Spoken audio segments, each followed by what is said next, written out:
Hey, this is Dawn. I'm here at the Atlanta Voice Studios with Andre Dickens. How are you today? I'm doing fantastic, Dawn. Thank you for having me. I appreciate you being here with us. So just tell us about your campaign for mayor of Atlanta. How's that going? It's going fantastic. I mean, this is the city I was born and raised in, and I've wanted to be mayor for a long time. And so as a city council member for the last 8 years, I've gone around meeting so many people in this city, and now getting to shake their hands and ask for their support for mayor is going phenomenally well. People are receptive to me, and they're making donations, and they're joining my volunteer squad. So I'm loving it. It's going well, and the city is very, very welcoming to me. I love that. Now, explain how things went as councilman and what you see as far as leadership for the mayor position. Yeah, so I've been on council for 2 terms. 8 years ago, I asked the city of Atlanta to trust me to come in as a person that wants to restore the public trust and integrity, because I was defeating an incumbent that has some flaws. And so the public has been, very, very open to that. And so over those past 8 years, I've done a lot on affordable housing, a lot on transportation, as well as a lot in community development and just building up the community of Atlanta and public safety as well. So 8 years on city council as a citywide council member, having to hit 25 MPUs, hundreds of neighborhoods, going to business associations and schools. All of that has been good, and it's given me a lot of education on the city, but I've also done a whole lot of work to be able to improve the city of Atlanta. That's awesome to hear, and I've seen it. So to really understand that you have really had your hands on the city and what you're doing, that's been amazing to watch. Now, as you elevate in this position, while you're running and you're telling the city, I've done these things, we also know that there's another candidate that says he's done these things and he's been in the position. How do you feel as if new leadership would be beneficial to the city at this point? Yeah, absolutely. At one point, he was new leadership. We've all been new leadership at some point and given an opportunity to demonstrate what we can do for the city. And the same as I've been out here listening. I'm smart enough to listen to people to understand what their needs were and what their needs are now. And I think what we've been hearing that they need now is someone who can can build a bridge between communities and also be able to deliver people to the quality of life that they deserve. And I think that, that hasn't happened in previous administrations. At time, there's been, prosperity for some, but not for all. And so people are really looking for someone like me that knows how to help people unify and also go to where they want to go in life. And so I've heard a message of, I know he has been mayor before, but that doesn't necessarily matter for right now. What matters right now is who can serve the needs of this city that are right now, where we have a city of so much, prosperity and so much poverty in our city. And people want to see someone who can change that. And then there's also a public safety issue. We're in a crime spike, and I know we're probably going to talk about that more. But I think that, I've been a leader in my neighborhood association. I've been a church deacon. I've also been a technology leader. I've owned my own business for a decade. I'm an engineer. So I have a full set of experiences that have prepared me for this moment to be mayor. And those experiences will come on display when I win this election. Now, have you thought about, when you win, if you win, have you thought about who you want to bring in as far as cabinet people based on what you've seen from the other mayors that you've served under as councilman? Yeah, I definitely have been thinking about it. I don't want to put the cart before the horse, but you got to be ready. I mean, you got to, I've witnessed good leadership in previous times in other cities and also in organizations that I've run. You have to find leadership that is passionate, intelligent, but filled with integrity. This is a precious and sacred job that we're in. One that the public gives us their trust to make decisions on their behalf. And so we have to have people that are smart enough, care enough, but also they are filled with integrity and ethics. And so I'm going to be looking for people in the first 100 days. I'm going to fill these cabinet positions with individuals that are ready to hit the ground running, but also ready to listen to the community and deliver upon the promises that we've made. And so that's, I have a few people in mind for chief of staff and chief operating officer. I definitely am looking at some folks that are already inside of positions that are doing a great job as commissioners. That's so awesome. so there'll be some people that'll stay, and then there'll be some people that are asked to turn in their resignation, and we'll help them find other employment. Right. Well, that's a great transition for them. Yeah. So I know that based off of the past 2 mayors that you've served under as councilman, one had a great relationship with the state governor.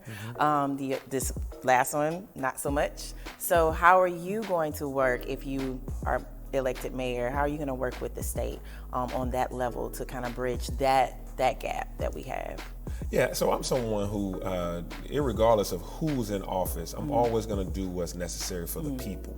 All right, so I serve the public, and whether that's a Republican governor or a Democratic governor, whether whoever that is in the state, it doesn't matter to me. I'm going to find a way to find the positives, and where we disagree, we're going to make sure I let them know, hey, I disagree. So there's areas where we agree, like job creation, business development, and there's areas that we agree on and making sure that our cities are safe.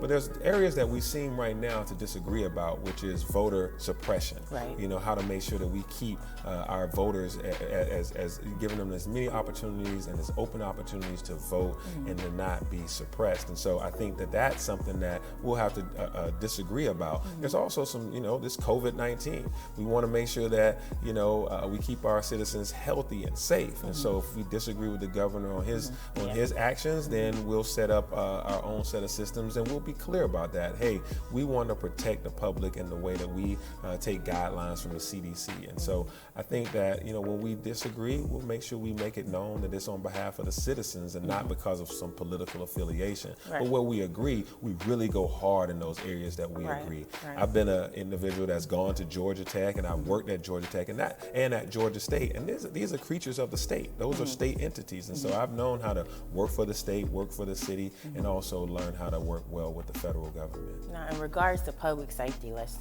kind of talk about that for a few minutes. You started your community talks and some other things that you've been doing and actively getting the community to really understand what's happening around the city.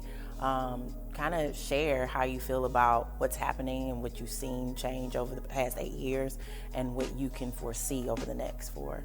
Yeah, right now we are definitely in a crime spike, and we have to say that and be clear about that. This is a time where crime has risen, and so what we want to do is make sure that when I'm mayor, this is a crime spike and not the new normal, right? Yeah. This is going to get taken care of. The number one job of a mayor is to make sure that people feel safe and that they are safe. And a lot of things that we've talked about, my heart, I want to make sure that we're a prosperous city and an equitable city, but we first have to be a safe city. And so I'll make sure we put things in place to make sure that we're safe. And so remember, when we were in 2018 and 2019, crime was down. Right. And even at the beginning of 2020, crime was down. Right. And as we went into the pandemic, crime picked up around May, June of last year. And so we're in a 1.5 year cycle of high crime. Being a native of Atlanta, I've seen this before, and we can stop this crime. And so I came up with a 4-point plan, a Safe Streets Atlanta plan, S.A.F.E, and the S is to surge to hire 250 more police officers in the first year, to get to 400 officers in the first 2 years. But we're going to make sure that they're trained. All officers are trained on conflict resolution, so that we can make sure that we can de-escalate some of these issues. And we're also going to put a team together that's focused on non-emergencies, whether that's people experiencing homelessness, people that are mentally challenged, public drunkenness. We don't necessarily need a police officer that's armed to be able to take on those issues and get those people the proper care that they need. That's important for the community as well. Yeah, and we're going to also surge in technology, making sure that we have license plate readers and cameras and a 911 call center that's first rate and first class. And so the A is to arrest these gang members, these gang leaders that are preying on our children. Atlanta, we have to admit we have a gang problem. We don't like to talk about it. I'm from here. We don't like to say it like Chicago, like New York, like LA. We've been for a long time we've been kind of denying this gang problem. But we have to solve that and make sure we state it, because it's a regional issue inside of the metro area. The F is to make sure that we create a strike force to get this illegal gun trafficking that's in the city. These are homicides that we're dealing with, and most of them have been because of a gun. So that's working with the DEA, the ATF, FBI, and others to be able to find these illegal gun distributors. And then the E is to employ community-based policing. And this is important because we want to make sure that officers can live in the city, similar to this neighborhood that we're in right now, that SUMEC and others have helped to be able to build the affordable housing for police officers. We want to make sure we have more officers that can live in our city. Only 18% of officers live in this city. And so we want to make sure that we can do community-based policing so that they can be present at the gas stations, present at the the grocery stores and shopping centers. Be more familiar with seeing them. Be more familiar with seeing them. And they'll be outside the bars and clubs too, where sometimes incidents happen. But also what's important about this, I want to make sure that we hire officers from HBCUs. I think, college educated officers that are, sensitive to the cultures that they come from. All across the nation, it's 101 HBCUs, and who doesn't want to come to Atlanta? Right. But when you graduate, come on to Atlanta with a job. You know you'll be a police cadet, go through the training and get this great job for police or firefighters.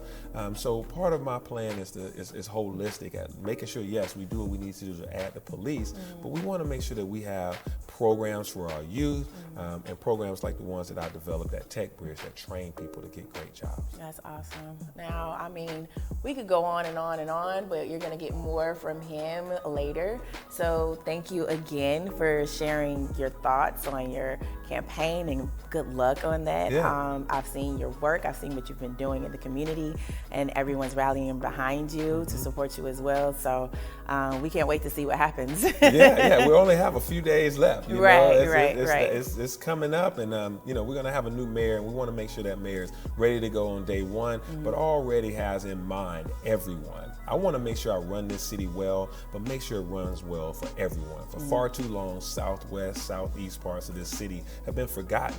And me being from that area, I will not let that happen on my watch. We're going to develop it without displacement of the people that live there. We're going to give them the amenities that they need to build up their schools, to have grocery stores, to have the quality of life that they deserve. We're going to get there together. We're going to get there together. Y'all heard that here from the Atlanta Voice Studios.